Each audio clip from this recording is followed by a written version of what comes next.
The book deals with some pretty heavy concepts and situations, especially racism within the classical musical world. Was it really like what's in the book? And are there any real life examples that made its way into the book?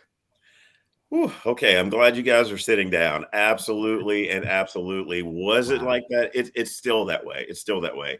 Mhm. In my research, I discovered it's something that I had known personally, but I discovered that the number of Black musicians who play professionally in professional orchestras is 1.8%, Wow. which is, it's ridiculous. The number of professional orchestras around the world, and there's only 1.8% of us represented. So that was really disturbing. And my own accounts, I have walked down the hall. I've been a guest conductor and a guest player for several orchestras. Like when I would direct a regional orchestra or a district orchestra, an all county orchestra, I walk into the room. I'm the conductor, and they look at me like I'm there to move furniture or I'm like one of the custodians.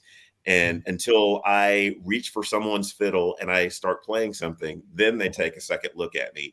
Just on my appearance, they think there's no way. No, this can't be the guy. No, no, no, no. This is a mistake. He can't do this. He's not the one who should be doing this. It happens a lot, and it's really sad. But and the worst part of it is, I think I've actually kind of grown accustomed to it, which really Mm. is too bad because it's been happening Mhm. so much.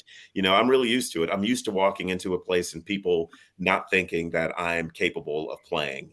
I will sit down and play the Messiah, which I played 100 times, literally. I can play the first violin part, the second violin part, the viola part. I can do it all. I've done it a million times, and I will go to a gig and prepare to play, and the director will look at me and say, yeah, okay, we're going to put someone else in your part to help you out. And I'm like, I really don't need the help, but okay, whatever you want to do. And I end up helping the other person because they don't have the experience that I do in playing. And it's a problem, but I think people are beginning to realize that it's a problem, and the awareness is finally starting to happen. Wow. And your book is doing a lot to make those changes. Yeah, I'm really happy to hear that. I get messages from people regularly saying that I had no idea. I had no idea. Your perspective is so much different than mine. I never would have thought about it that way. And that's a good thing. It's changing a lot of minds.